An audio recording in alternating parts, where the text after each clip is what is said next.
اب جو modern air force ہے نا یہ ملٹی ڈومین ایئر فورس ہے. ملٹی ڈومین ایئر فورس کا مطلب یہ ہے کہ آپ کے پاس کون سی ایسے ہتھیار ہیں جو آپ کو بوسٹ دیتے ہیں اینیمی کے اوپر. آپ کے ایئر فورس کے اندر عاصم صاحب ہمارے پاس جو ہتھیار ہیں اس پر میں بعد میں ذکر کرنا چاہوں گی. 3 دن جو ہے وہ بھارت نے بڑی مذموم کوشش کی ہمیں پریشان کرنے کی. اس کے بعد 3 گھنٹے 45 منٹ میں ہم نے جواب دے دیا بھارت کو, جیسا کہ ابھی ذکر ہوا کہ action speaks louder than words. تو یہ ادھم پور میں جب مودی S-400 کے آگے کھڑا ہو کر تو اترا رہا تھا کہ ہمارا ڈیفنس سسٹم تو نہیں خراب کر سکا پاکستان, یہ S-400 ہوتا کیا ہے اور اتنا گھمنڈ کیوں ہے مودی کو اس کے اوپر؟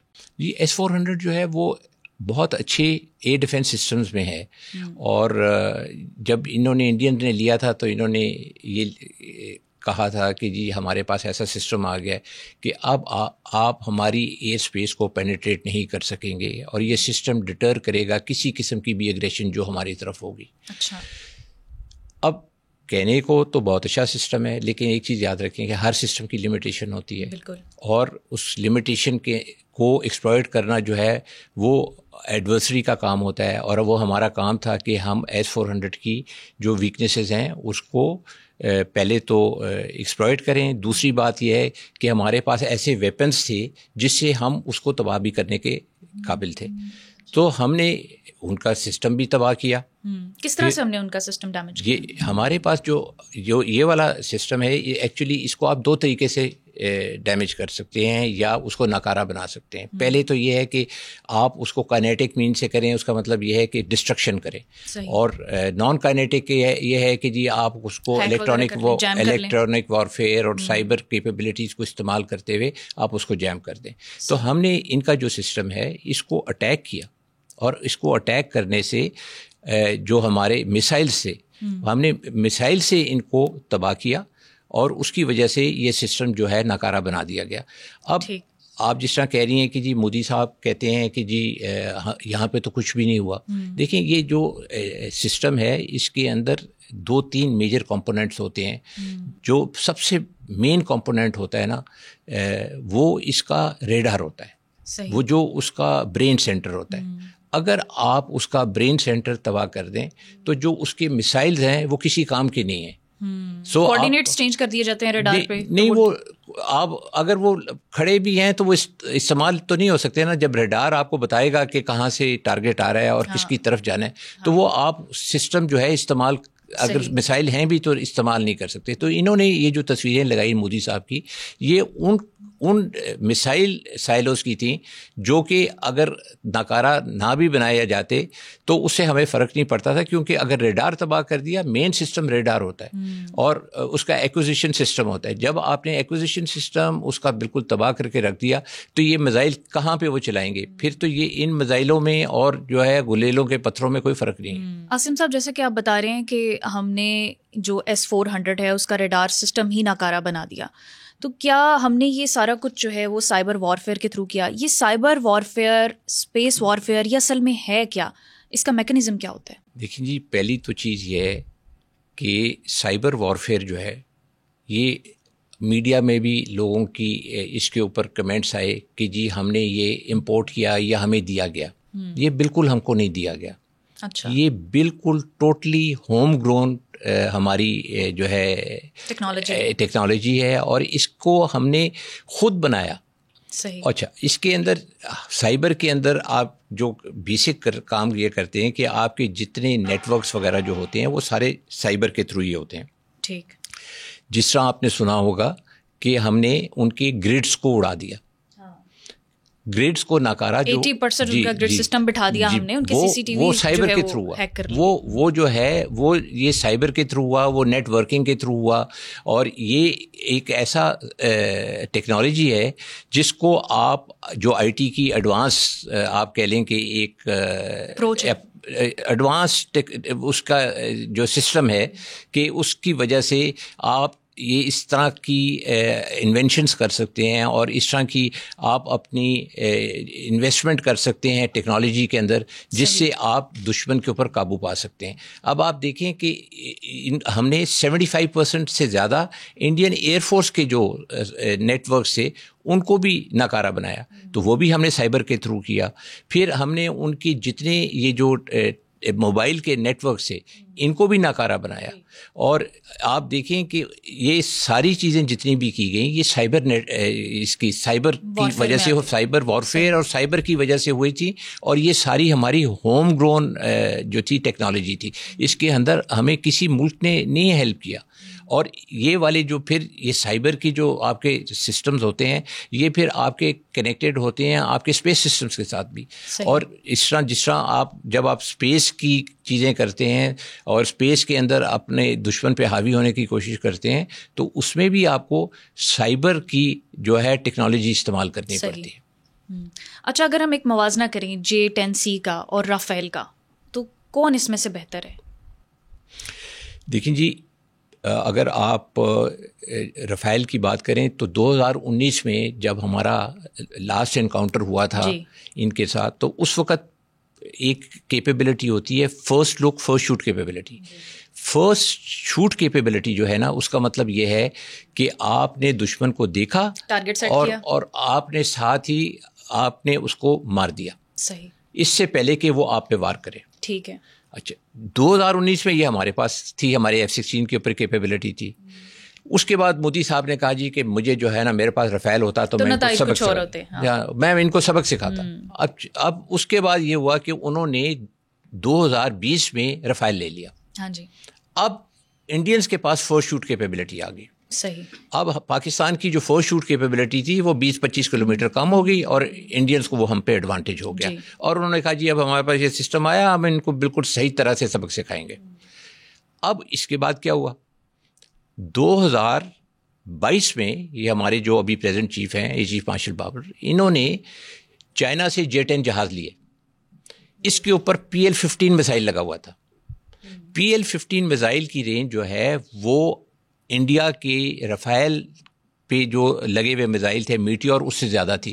اس کا مطلب یہ ہوا کہ جب ہم نے 2022 میں یہ جہاز لیے, 2 سال کے بعد ہمارے پاس دوبارہ سے یہ کیپیبلٹی آ گئی.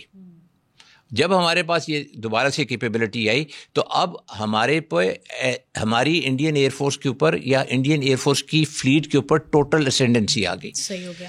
اب دوسرا جہاز جس پہ PL-15 کی کیپیبلٹی ہے وہ JF-17 بلاک 3 ہے. اچھا, اس پہ بھی آپ کا یہ میزائل تھا. تو آپ کے پاس 2 جہاز ایسے تھے جس میں آپ رافیل کو چیلنج کر سکتے تھے دور کی رینجز سے, اس سے پہلے کہ وہ ہم پہ فائر کرتا ہم ان پہ فائر کر سکتے. تو فرسٹ لک فرسٹ شوٹ ہمارے پاس آ گیا ہمارے پاس آ گیا. اچھا, اور پھر اس کے علاوہ جو F-16 ہے ان کے پاس بھی فرسٹ لک فرسٹ شوٹ ہے ساری انڈین ایئر فلیٹ کے اوپر ایکسیپٹ فار رافیل. صحیح. تو یہ دیکھیں کتنے بڑا نمبر ہے. اور دوسری بات یہ کہ نہ کہ ہماری یہ ویپنز کی اسینڈنسی تھی, یہ سائیکولوجیکل اسینڈنسی بھی تھی. تو جب اب آپ مقابلہ کرتے ہیں J-10 کا اور اس کا رافیل کا, تو آپ کو یہ پتہ چلے گا کہ ہمارے پاس جو اسینڈنسی ہے مینٹل, فزیکل, سائیکولوجیکل, تو اس کا ایک امپیکٹ ہوتا ہے ایئر فورس کے اوپر. پھر جب ہم نے ٹریننگ کی تو ہماری تو ٹریننگ 2 سال بعد شروع ہوئی تھی رافیل پہ as compared to the Indians. انہوں نے کیونکہ رافیل ہم سے 2 سال پہلے آیا تھا ادھر, ان کا وہ لیول نہیں آیا جو کہ ہمارا آیا. اور ہم نے پھر اس کے ساتھ ملٹی ڈومین ڈال دیا. ہمارے ملٹی ڈومین کے اندر ہمارے پاس جو تھی نیٹ ورکنگ تھی, پھر اس کے بعد آپ کی اسپیس کی اس کے اندر انٹیگریشن تھی, پھر آپ کی EW کی سپورٹ اویلیبل تھی, اور پھر آپ کا ڈیٹا لنک اویلیبل تھا. ڈیٹا لنک کا مطلب یہ ہے کہ سارے جہازوں کا آپس میں ایک دوسرے کو جو ہے وہ انٹیگریٹ کرنا, اور پھر نہ کہ جہازوں کا جو انفارمیشن ہے, آپ کو گراؤنڈ ریڈارز کی بھی انفارمیشن اویلیبل ہے, آپ کو airborne early warning systems کی بھی انفارمیشن اویلیبل ہے. تو آپ دیکھیں کہ آپ کی ٹریننگ جو تھی وہ نیکسٹ جنریشن ایئر فورس کی لائنز پہ ہو رہی تھی, جبکہ انڈینز ان چیزوں میں لیک کرتے ہیں. اور ابھی بھی ان کے پاس جو ہے جو ڈیجیٹلی کنیکٹیوٹی جو ہے جو ہمارے پاس ہے ایئر فورس کے اندر, پاکستان ایئر فورس میں, انڈین ایئر فورس کا وہ لیول نہیں ہے. اور اسی کی وجہ سے انہوں نے مار کھائی کہ پہلی بات یہ ہے کہ ان کی انٹیگریشن سسٹمز کی اچھی نہیں تھی, ان کی ٹریننگ میں بھی میرا خیال ہے کچھ کمی رہ گئی. ہتھیاروں اور تیاروں کی صرف بات نہیں ہے, ٹریننگ بہت. اور پھر ملٹی ڈومین میں ہم نے جا کے یہ جنگ لڑی, جس کو جو ہے نا which was a very big surprise for the Indians. اچھا, فضا میں 105 طیارے, تعداد میں بھارت کے طیارے زیادہ تھے, تقریباً دگنے تھے. 1 گھنٹے کی یہ ڈاگ فائٹ, اتنی طویل یہ ڈاگ فائٹ ہسٹری میں ہوئی ہے, اور پاکستان نے جو ہے وہ فضائی تسلط برتری جو ہے وہ قائم کی ہے. اس کے باوجود انڈیا میں اور عوام میں یہ امپریشن دینا کہ انڈین ایئر فورس بہت سکسیزفل ہے, وہ جب پریس کانفرنسز سن کے ہم دیکھتے ہیں تو ان کے منہ لٹکے ہوئے ہوتے ہیں. کیا کہیں گے آپ؟ جی دیکھیں, پہلی تو چیز یہ ہے کہ یہ جس وقت جنگ ہوئی, ہمارے ان کے تقریباً 75 جہاز تھے, ہمارے تقریباً 40 جہاز تھے, اور پھر یہ دنیا کی پہلی ایسی ایئر کامبیٹ ہے جس میں آپ نے ایک دوسرے کا بارڈر کراس نہیں کیا. ہاں. دوسری سب سے مشکل چیز اس کے اندر یہ تھی کہ یہ ساری جنگ جو ہے رات کے اندھیرے میں ہوئی ہے. اور تیسری چیز یہ ہے کہ اس کے اندر BVR کا استعمال ہوا, جو کہ کم از کم 125 سے لے کے 200 کلومیٹر کی رینجز کے ویپنز سے دونوں طرف. تو اتنے لانگ ڈسٹینس ویپنز رات کے وقت اپنی ٹیریٹری کے اندر رہ کے لڑنا, یہ ایک بہت ہی آئی وڈ سے ایسی چیز ہے جو کہ میرا خیال ہے ابھی ماڈرن ہسٹری میں ایئر کامبیٹ کی نہیں ہوئی ہوگی. اور اس میں پاکستان کا ان پہ جو ہے حاوی ہو جانا, پھر آپ دیکھیں کہ اس سارے پروسیس کے اندر ہم نے ان کے 6 جہاز گرائے, 3 ان کے رافیل گرے, 1 ان کا مراج گرا, اور 1 ان کا MiG-29 تھا, 1 Su-30 تھا. آپ دیکھیں 4 جو ہیں وہ فرینچ جہاز. 7 طیارے گرائے. وہ 7واں جو ہے جی وہ ڈرون ہے. تو بیسکلی 6 فائٹرز ہیں اور 1 ڈرون ہے اس فائٹ کے اندر. اس کے علاوہ بھی ان کا جو وہ بڑا ڈرون ہے, اس طرح کا 1 ڈرون ہم نے اور بھی گرایا. اب دیکھیں نا, گرنے کے بعد ہم ثبوت بھی دیتے ہیں, بھارت کسی چیز کا ثبوت نہیں دے سکا. جی یہ میں جی آپ نے جو ثبوت کی بات کی, جب ہم نے پہلے انیشلی ڈکلیئر کیا تھا تو وہ ہمارے 5 فائٹرز تھے اور 1 ڈرون تھا, اور 1 جو تھا وہ کنفرم نہیں تھا. وہ اب کنفرم ہوا ہے 2-3 دن پہلے. اور جب وہ کنفرم ہوا اس وقت ہم نے جو ہے ڈکلیئر کیا ہے. ہم تو جھوٹ بولنا ہی نہیں چاہتے, نہ ہی ہم جو ہے غلط کلیمز کرنا چاہتے ہیں. ہم انڈینز کی طرح جھوٹ نہیں بولتے, وہ جھوٹ بول کے جو ہے اپنی دکان چمکاتے ہیں. ہم لوگ تو جو ہے جہاز گرا کے دکان چمکاتے ہیں اپنی. اچھا عاصم صاحب, رافیل کی بات ہوئی, اگر پاکستان کے پاس ہوتے رافیل تو کیا انڈیا کے پاس ایسا کوئی سسٹم تھا کہ وہ ہمارے رافیل ناکارہ بنا سکتے؟ دیکھیں جی, اگر وہ کسی چیز کو ناکارہ بنانے کے قابل ہوتے تو وہ J-10 کے بھی کر سکتے تھے. تو جب ان کے پاس یہ کیپیبلٹی ہی نہیں تھی, اگر ان کے پاس تھی بھی تو اتنی معمولی اور چھوٹی نوعیت کی تھی کہ اس سے وہ کوئی ہمیں خاطر خواہ قسم کا نقصان تو نہیں پہنچا سکے. اور آپ دیکھ لیں کہ 1 گھنٹے کی جنگ کے اندر یہ جو سارا کچھ ہوا, 6 جہاز جو ہے ٹو لوز 6 ایئرکرافٹ, یہ بہت بڑا فیٹ ہے جی. فیدر ان پاکستان ایئر فورس کیپ, اور ایک جو ہے بہت ہی زیادہ ذلت امیز قسم کی شکست ہے انڈین ایئر فورس کو. بالکل. اچھا, جو حشر ہم نے ان کے رافیل کا کیا ہے, آپ کو لگتا ہے کہ اب کوئی اور ملک انہیں ہتھیار دے گا, طیارے دے گا؟ جی ابھی تو میرا خیال ہے وہ سارے لوگ جنہوں نے ان کو سسٹم دیے ہیں وہ بھی کوشش یہ کر رہے ہیں کہ کہیں ہمارا نام نہ آ جائے کہ جی یہ جو ہے ہم بھی اس لسٹ میں آ جائیں جہاں پہ نقصان اٹھایا انڈینز نے, اور ساری دنیا جو ہے ہم سے سسٹمز لینا چھوڑ دے. بٹ یہ ہے کہ definitely I am sure market کے اندر انڈینز کی credibility as a professional force تو بہت زیادہ گری ہے, اور لوگ سوچیں گے. دیکھیں جی, سب سے امپورٹنٹ چیز جو ہے نا وہ یہ ہے کہ انڈینز کے اندر ایک ایروگینس تھی, اور وہ ایروگینس یہ تھی کہ انہوں نے نا کبھی کوئی فائٹر نہیں خریدا امریکہ سے جی آج تک. دے ہیو ناٹ باٹ, اور امریکنز نے ان کو دینے کی بڑی کوشش کی. اور ابھی بھی مودی صاحب جو ہیں وہ انہوں نے زبردستی ان کو, مودی صاحب کہہ رہا ہوں, ٹرمپ صاحب نے ان کو F-35 دینے کے لیے زبردستی کہا ہے کہ آپ یہ لے لیں, اور یہ آپ کے لیے بہتر ہوگا. جب یہ ابھی اتنا گھبراتے کیوں ہیں فائٹر جیٹس اڑانے سے انڈین پائلٹس؟ فائٹر جیٹ تو نہیں جی, مطلب امریکن سسٹم یہ اوائڈ کرتے رہے ہیں. آپ دیکھیں ان کے سمجھ میں نہیں آتا. میرا تو خیال ہے کہ نہیں سمجھ ہے ان کی, لیکن پتہ نہیں اس کے پیچھے کیا ان کی تھیری ہے کہ to avoid American systems. Otherwise آپ دیکھیں دنیا کا ہر اچھا سسٹم جو ہے وہ امریکن جو ہے وہ انڈینز کے پاس ہے. سب سے اچھے ٹرانسپورٹ ایئر کرافٹ ان کے پاس ہیں, سب سے اچھے ہیلی کاپٹرز ان کے پاس ہیں, سب سے اچھے جو ہیں یو اے ویز جو ہیں وہ ان کے پاس ہیں. تو آپ دیکھیں کہ ہر چیز تو انہوں نے امریکن لی ہوئی ہے, لیکن انہوں نے فائٹر نہیں لیا تھا. اب میرا خیال ہے کہ امریکنز نے تو ان کو آفر کیا ہوا ہے ابھی بھی F-35, وہ اگر یہ لیں گے تو مجھ کو معلوم نہیں ہے, لیکن میرا نہیں خیال کہ ابھی بھی انڈین ایئر فورس راضی تھی یہ پروکیورمنٹ کرنے کے لیے. لیکن جیسے وقت گزرے گا تو پتہ چلے گا, بیکاز ابھی تو جو ہے اپنی ری اسیسمنٹ جب کریں گے انڈینز تو وہ اس کے اندر ڈیفینیٹلی نئے جہازوں کو بھی دیکھنے کی کوشش کریں گے. اچھا, عام تاثر یہ دیا جا رہا ہے کہ انڈیا کی پشت پناہی امریکہ کر رہا ہے اور پاکستان کو جو ہے وہ چائنا کی سپورٹ ہے. اب انڈیا جو ہے وہ پاکستان کی فضائی برتری کو تو تسلیم کرنے سے رہا, ویسے ہی پاکستان کی کسی بھی برتری کو اسے ایکسیپٹ نہیں کرنا, لیکن ان کا یہ کہنا ہے کہ جو بھی یہ سارا کارنامہ ہوا پچھلے دنوں یہ سارا کا سارا چائنا کا ہے, پاکستان نے تو اس میں کچھ نہیں کیا. آپ کیا سمجھتے ہیں؟ دیکھیں جی, ہر ایک کو اس کا کریڈٹ دینا چاہیے. اب J-10 جو ہے وہ تو چائنا نے بنایا, PL-15 میسائل جو ہے وہ تو چائنا نے بنایا, لیکن اس کو استعمال کرنا جو ہے وہ تو ہمیں آنا چاہیے تھا نا. اگر ہمیں نہ آتا, ہمارے پائلٹس چائنیز تو پھر اس کے بعد خالی جہاز تو نہیں اڑے. آپ نے ملٹی ڈومین آپریشن کیا, آپ نے اسپیس کو استعمال کیا, آپ نے سائبر کو استعمال کیا, آپ نے EW کو استعمال کیا, آپ نے یہ ساری ملٹی ڈومین جو کیپیبلٹیز تھیں ان کو استعمال کر کے آپ نے اینڈ رزلٹ جو ہے آپ نے پایا, جس میں آپ نے 6 جہاز گرائے ان کے.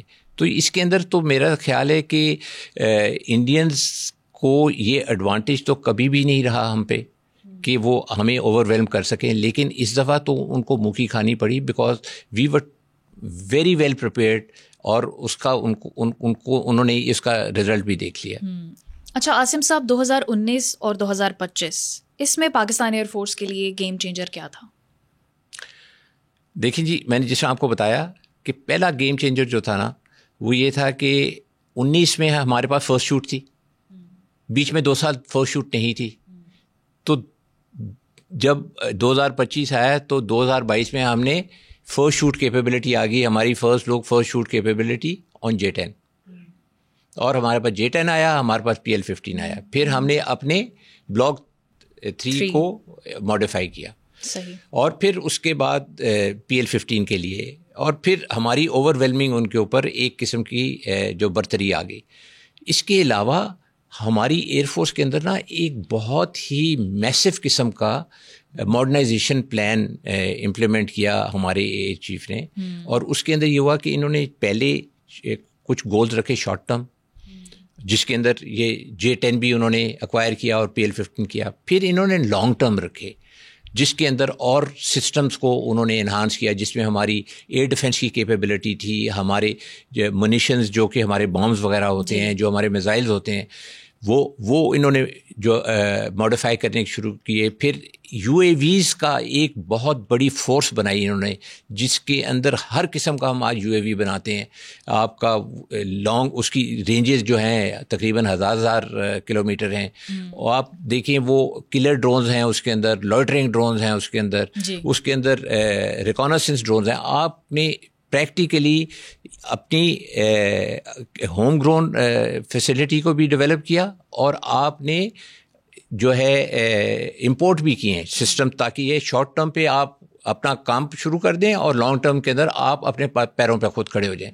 پھر انہوں نے جو تیسری چیز کی نا وہ تھی, انہوں نے ایوییشن انڈسٹری کھڑی کی, جس میں انہوں نے ایک ادارہ بنایا نیسٹیپ کے نام سے, national aerospace science and technology park. اس میں آج آپ کی جو ہے نا یہ اسپیس کے سیٹلائٹس بن رہے ہیں, اس میں آج آپ کے UAVs بن رہے ہیں, آپ کی اس کے اندر AI کی جو ٹیکنالوجیز ہیں, جتنی نیش ٹیکنالوجیز ہیں, وہ ساری چیزیں جو ہیں وہ آپ کی نیسٹیپ کے اندر بن رہی ہیں اور بروئے کار لائی جا رہی ہیں. تو اس سے آپ کی جو ہے نا ڈیفینس انڈسٹری آج کھڑی ہو گئی ہے, اسپیشلی آپ کی جو ایوییشن انڈسٹری وچ سپورٹس دی ایئر فورس. اس کا فائدہ کیا ہوا؟ اس کا فائدہ یہ ہوا کہ آپ کو جو چیز ڈالر میں خریدنی تھی آپ روپوں میں خرید رہے ہیں. صحیح. اچھا پھر انہوں نے ایک اور جو چیز کی وہ یہ تھا کہ JF-17 بیچے آذربائیجان کو. ہاں جی. تو اس سے پیسے آئے ہمارے پاس. جب پیسے آئے ہمارے پاس تو انہوں نے ان پیسوں سے کچھ اور ویپنز لیے. دیکھیں ہماری اکانومی کی سٹیٹ ایسے نہیں ہے کہ وہ بہت زیادہ آپ ڈیفینس اسپینڈنگ کر سکیں بیکاز آپ کی اور بھی پرائرٹیز ہیں. لیکن ایئر فورس کے اندر یہ کمی انہوں نے نہیں آنے دی اور میں اس کے لیے آرمی کا بھی شکر گزار ہوں اور کہ انہوں نے پاکستان ایئر فورس کو پوری طرح سے سپورٹ کیا اور آرمی چیف نے بھی ہمارے چیف کو پوری طرح سپورٹ کیا. ان کی جو ہے ایڈوانسمنٹ اور جو ماڈرنائزیشن کیمپین تھی اس میں. سو آپ دیکھیں کہ اتنی زیادہ جو چینجز آئیں ٹیکنالوجی کے پوائنٹ آف ویو سے وہ ساری جو تھیں اللہ کا کرنا ایسا ہوا کہ کلوڈ کر گئیں اور استعمال ہوئیں اور قسمت خراب انڈینز کی اور انڈین ایئر فورس کی ان کو اس کا برنٹ لینا پڑا. اور پھر آپ دیکھیں خالی ایئر فورس کا اچیومنٹ یہ نہیں تھا جی. ایئر فورس کا اچیومنٹ گراؤنڈ آفینسو پہ بھی بہت زیادہ تھا. آرمی نے بھی اپنا رول پلے کیا لیکن ایئر فورس نے 34 ٹارگٹ اٹیک کیے. 34 ٹارگٹ میں سے 14 ایئر بیس تھے. 14 ایئر بیس 4-5 دن کی جنگ کے اندر جو ہے یہ ایک بہت بڑا ہدف ہے. لیکن ہم نے تو اگر آپ دیکھیں تو یہ جو اٹیک کا ٹائم تھا یہ تقریباً 4 گھنٹے تھا. 4 گھنٹے میں ہم نے جتنی ڈسٹرکشن کی اور جتنا ٹنیج ہم نے ان کے اوپر پھینکا وہ جنگوں میں اتنا جو ہے وہ ایئر نہیں ہوتا جو ہے ایریل بیٹلز کے اندر جتنا ہم نے ڈسپینس کیا. اور پھر اس میں بھی دیکھیں کس قسم کے ٹارگیٹس تھے اس میں. یہ آپ کا برہموس میزائل کے جو ڈیپوز تھے 2 ڈیپو بہت بڑا نقصان. پھر اس کے بعد آپ کے یہ جو تھے S-400 2 بیٹریز اس کی. اور آپ کوئی نیم اینی تھنگ جو کہ چھوڑی ہو انہوں نے. اور میرا خیال ہے کہ it was a massive air campaign which was launch. اور یہ بھی کس طرح یہ اچیو ہوا یہ سارا بھی اسی طرح اچیو ہوا. پھر ہماری جو ہے سائبر وارفیئر اس کے ساتھ ملی, پھر ہماری الیکٹرانک وارفیئر ملی, پھر ہماری ڈرون ٹیکنالوجی اس کے ساتھ آئی. اور پھر ایک اور چیز میں آپ کو بتاؤں کہ جی جو ہم پہ اٹیکس ہوئے ڈرونز کے اوپر اور جو ہم نے ان کے اتنے سارے ڈرونز اس طرف آ رہی تھی. عاصم صاحب آپ نے بڑا تفصیل سے بیان کیا کہ یہ کوئی بس 1-2 دنوں کی بات نہیں تھی. ہماری پچھلے ایک بہت عرصے سے ہماری تیاری تھی اور ہم نے ہر فیلڈ میں جو ہے وہ اپنے آپ کو مینٹلی پریپیئر کیا اس سب کے لیے. لیکن ایک عام تاثر یہ دیا جا رہا ہے کہ جو اٹیکس انڈیا کی طرف سے ہوئے ہم ان کو اس وقت کیوں نہیں روک پائے. دیکھیں جی پاکستان کا ایئر ڈیفینس سسٹم اس وقت ایکٹیو تھا تو ہم کیوں نہیں ان کو ٹارگٹ کر پائے. ساری جب جنگ ہوتی ہے نا تو یہ ایک چیز یاد رکھیں کہ کہیں نہ کہیں سے پینیٹریشن ضرور ہوتی ہے. بالکل آپ کوئی شیشہ پلائی دیوار بنا کے بارڈر کے اوپر نہیں کھڑے ہو جاتے کہ جی یہاں سے کوئی چیز گزر ہی نہیں سکتی, جو لگے گی اس دیوار میں لگے گی اور ادھر ہی گر جائے گی. سو آپ کی جو ہوتی ہیں دیر آر پلیسز جہاں پہ آپ کی پینیٹریشنز ہو سکتی ہیں. تو یہ کوئی بڑی بات نہیں ہے کہ آپ کے کچھ میسائلز یا کچھ ڈرونز جو ہیں وہ پینیٹریٹ کر جاتے ہیں. لیکن اس میں بھی ٹائپس ہیں جیسے ہارڈ کل ہے, سافٹ کل ہے. جی پہلی چیز تو یہ ہے کہ کیا آپ نے ان کو دیکھا. ٹھیک ہے, پہلی چیز آپ یہ دیکھتے ہیں کہ آپ نے ان کو دیکھا. تو آپ کو یہ میں وثوق سے کہہ سکتا ہوں کہ 90% سے زیادہ جتنے بھی ہماری طرف پروجیکٹائلز آئے اکراس دا بارڈر سے وہ پک ہوئے تھے. اوکے 90 بھی شاید میں کم ہی بتا رہا ہوں, اس سے زیادہ بھی ہو سکتے ہیں. لیکن چونکہ میرے پاس ایکچوئل آفیشیل فگرز نہیں ہیں تو میں نہیں کہہ سکتا. لیکن اس کے اندر آپ یہ سمجھ لیں کہ 90% سے زیادہ جو پروجیکٹائل آئے وہ پک ہوئے. اب اس کے اندر جتنوں کو بھی ہم انٹرسیپٹ کر سکتے تھے 2 طریقوں سے, کائنیٹک اور نان کائنیٹک سے, وہ ہم نے کیا. اور پھر جب جو کوئی اس میں سے نکل جاتا ہے تو اس کے لیے آپ کے کچھ گراؤنڈ کے اوپر میز ہوتے ہیں کہ آپ کو وارننگ مل جاتی ہے کہ ایک چیز آ رہی ہے, اس سے کہیں تو گرنا ہے, اس نے کہیں نہ کہیں تو آ کے گرنا ہے. تو آپ جس طرف اس کی ڈائریکشن ہوتی ہے جہاں وہ تھریٹن کر رہا ہے تو آپ وہاں پہ گراؤنڈ کے اوپر کچھ میز لے لیتے ہیں جس سے آپ اپنے آپ کو بچاتے ہیں. اور اس کے اندر بھی ان کی جو اگر آپ دیکھیں تو ایکوریسی کوئی اتنی نہیں تھی کہ ہمیں جو ہے اس کے اوپر کوئی زیادہ تشویش ہونی چاہیے. تو میرا خیال ہے کہ یہ کہنا کہ جی ہمارا ایئر ڈیفینس سسٹم اچھا نہیں تھا اور ہماری جو ہے وہ ڈیفینسز کسی قسم کی ویکنیس تھی. نو, I would say no, because majority of the systems which have been fired upon they were taken care of kinetically and non kinetically. اچھا عاصم صاحب، ایک بھارتی کلیم یہ بھی ہے کہ اظہر مسعود جو ہیں ان کے بھائی جو تھے وہ اصل ٹارگٹ تھے، لیکن ہم نے یہاں پر دیکھا کہ ہمارے معصوم بچے جو ہیں انہیں شہید کیا گیا، خواتین زخمی ہوئی. یہ کون سے ان کے ٹارگٹس ہیں آپریشن سندور کے جو یہ اچیو نہیں کر پائے اور کہتے ہیں کہ ہم نے اچیو کرنا تھے؟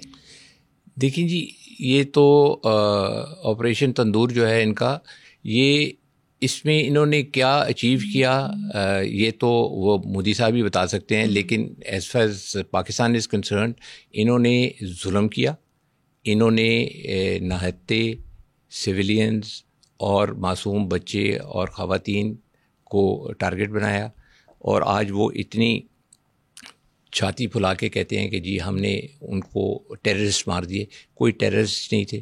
اور یہ جو بھی آپ کہہ رہی ہیں، میرا نہیں خیال کہ انڈیا نے ایسا کوئی چیز اچیو کیا. ہاں ضرور ایک بات ہے، انڈینز نے بدنامی اچیو کی، اور انہوں نے جو یہ کام کرنے کی کوشش کی اس میں ان کو منہ توڑ جواب ملا.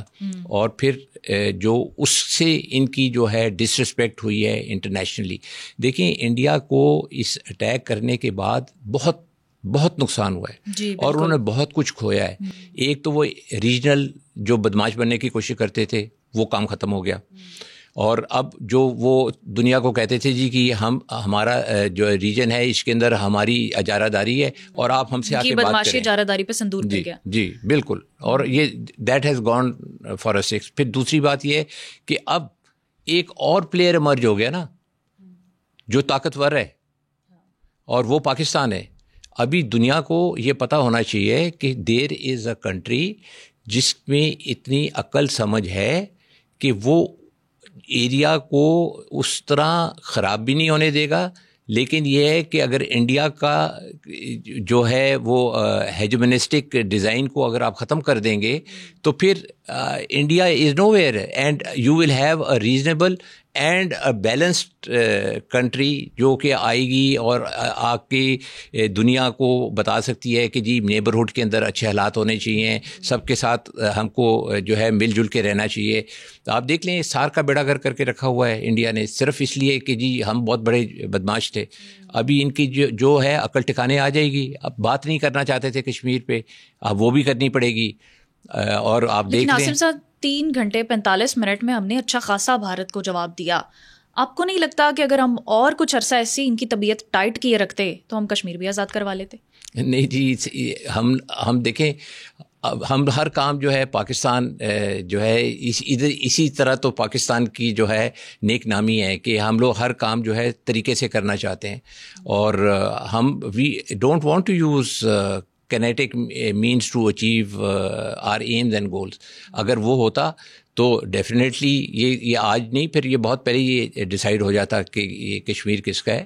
وہ اگر ایک طریقہ کار ہے ہم اس کو فالو کر کے اور طریقے سے لینا چاہتے ہیں. اور یہ دیکھیں کہ Kashmir has always been a part of Pakistan and it will continue to stay. ہمارا وہ جو ہے اسٹانس ختم نہیں ہوا کشمیر کے اوپر کبھی بھی، اور ہم اپنی جو ہے جد و جہد جو ہے اس کے لیے کشمیری لوگوں کے لیے ان کو support will always be available, diplomatic ہو یا اس کے اور کسی قسم کی ہمیں جو ان کو سپورٹ دینی ہے لیجیٹمیٹ. میرا خیال ہے کہ پاکستان کشمیریوں کے پیچھے کھڑا ہے. اچھا، آپ کیا سمجھتے ہیں جو جوابی کارروائی ہم نے کی اس کے بعد بھارت نے جو ہے وہ ٹرمپ کے پاؤں پکڑ لیے سیز فائر کے لیے، لیکن ہم نے اپنے کوئی ٹرمز اینڈ کنڈیشنز جو ہیں وہ سامنے نہیں رکھے، اس پر بات کیے بغیر ہم سیز فائر پر آمادہ ہو گئے. کیا یہ صحیح فیصلہ ہے ہمارا؟ دیکھیں یہ ایکچولی جب آپ کی وہ ہوتی ہے نا discussion and when you are sitting opposite to each other, اور جس وقت آپ کی نیگوسیشنز ہوتی ہیں تو اس کے اندر یہ چیزیں ڈسکس ہوتی ہیں. میرا خیال ہے کہ زیادہ تر چیزیں جو لوگ ازیوم کرتے ہیں اس میں میڈیا سے کہ جی کیا ہو رہا ہے یا کیا کسی کے جو ہے ایکسپیکٹیشنز ہیں، یہ چیزیں تو ایکسپیکٹیشنز کے اوپر تو نہیں جاتی نا. یہ والی تو ایکچوئل ہونے والی چیزیں اور پریکٹیکل چیزوں پہ ہوتی ہیں کہ جی آپ پریکٹیکلی کیا ڈسکس کرنا چاہتے ہیں. تو میرا خیال ہے کہ یہ جب وی ول سٹ اپوزٹ ٹو ایچ ادر تو یہ سارے جو ہے مسائل اس وقت جو ہے زیادہ بہتر طریقے سے ڈسکس ہو سکیں گے. اچھا عاصم صاحب، یہ رافیل کا ملبہ کر کے جو سندور بھرا ہے ہم نے بھارت کی مانگ میں، اور پھر اس کی جو مانگ اجاڑی ہے ہم نے اچھی خاصی، ان کا کوئی پائلٹ ہمارے پاس نہیں رہ گیا؟ نہیں جی، وہ ہو نہیں سکتا تھا نا، کیونکہ وہ اپنے ایریا سے لڑ رہے تھے، باؤنڈری کے اس طرف تھے، ہم لوگ اس طرف تھے، اور جہاز جو قریب ترین بھی آئے وہ تقریباً 70 کلومیٹر سے زیادہ قریب نہیں آیا جہاز جو ہے وہ ہماری انٹرنیشنل باؤنڈری کے اور یا LOC کے. تو وہ ادھر ہی رہے ہیں، ہم بھی ادھر ہی رہے ہیں، تو یہ وہ جو ہے اس طرح کی اپرچونٹی نہیں ملی ہمیں. اچھا، الجزیرہ نے بھی جو ہے وہ ایک پائلٹ کے جو شیوانگی سنگھ ہے اس کے کیپچر کرنے کی خبر دی. DGISPR نے اس کی جو ہے وہ تردید بھی کی کہ یہ خبر ایسے نہیں ہے، لیکن اورنگزیب احمد صاحب جو ہے وہ معنی خیز طور پر مسکرا رہے تھے. تو وہ جو مسکراہٹ تھی وہ بہت کچھ کہہ رہی تھی. کیا لگتا ہے آپ کو؟ جی میں بھی مسکرا سکتا ہوں. اچھا ٹھیک ہے، میرا خیال ہے کچھ بھی نہیں تھا ایسا. ٹھیک ہے. اچھا عاصم صاحب، مجھے آخر میں یہ بتائیں کہ JF-17 تو ہم نے جو ہے وہ چائنا کی مدد سے ہم نے بنایا ہے، اور پاکستان ایئر فورس تو نو ڈاؤٹ بہت اچھے سے پلاننگ کر رہی ہے کسی بھی سچویشن کو ڈیل کرنے کے لیے. ابھی ہم کوئی مزید اپنا کوئی ایسا ٹیکنالوجیکل سسٹم مزید ایڈوانس کریں گے؟ کوئی فائٹر ہم بنانے جا رہے ہیں، کچھ ایسا کوئی اچھی خبر؟ جی بالکل. اور بھارت کے لیے بری خبر؟ جی بالکل، ہم اپنا فائٹر بنا رہے ہیں. جس طرح میں نے آپ کو کہا نیسٹیپ کا جو ادارہ ہے اس میں ایک جو سیکشن ہے کامرا میں، وہ ڈیولپ کر رہا ہے ہمارا نیکسٹ جنریشن فائٹر جو ہمارا ایئر فورس کا ہے PFX، اور وہ جو ہے 4.5+ جنریشن ایئر کرافٹ ہوگا، اور ہو سکتا ہے اس کے اندر کچھ کافی ایڈوانسڈ کوالٹیز اور پراپرٹیز ہوں اس کی اسٹیلس کی. تو یہ ایک، اور یہ بالکل ڈرائنگ بورڈ سے ہم بنا رہے ہیں، اور زیرو سے شروع کیا ہم نے یہ پروجیکٹ. اور میرا خیال ہے جو میری خبر ہے وہ ڈرائنگ بورڈ پہ کافی جو ہے پروگریس کر چکا ہے، اور انشاءاللہ تعالی 4 سال میں ہمیں یہ جو ہے اس کی پہلی فلائٹ ہو جانی چاہیے. کیا بات ہے، انشاءاللہ تعالیٰ. Thank you very much Asim صاحب، بہت اچھا لگا آپ سے بات کر کے. اور نو ڈاؤٹ چائنا نے پاکستان کا بہت ساتھ دیا ہے، لیکن اگلی دفعہ بھارت کو جب منہ کی کھانا پڑے گی تو پھر وہ یہ کہنے پر مجبور ہو جائے گا کہ ہاں واقعی جو پاکستان کی فضائی برتری ہے وہ صرف اور صرف پاکستان کی ہی ہے. یہ تھا آج کا سما پوڈ کاسٹ. اپنی میزبان کو دیجیے اجازت. اللہ حافظ.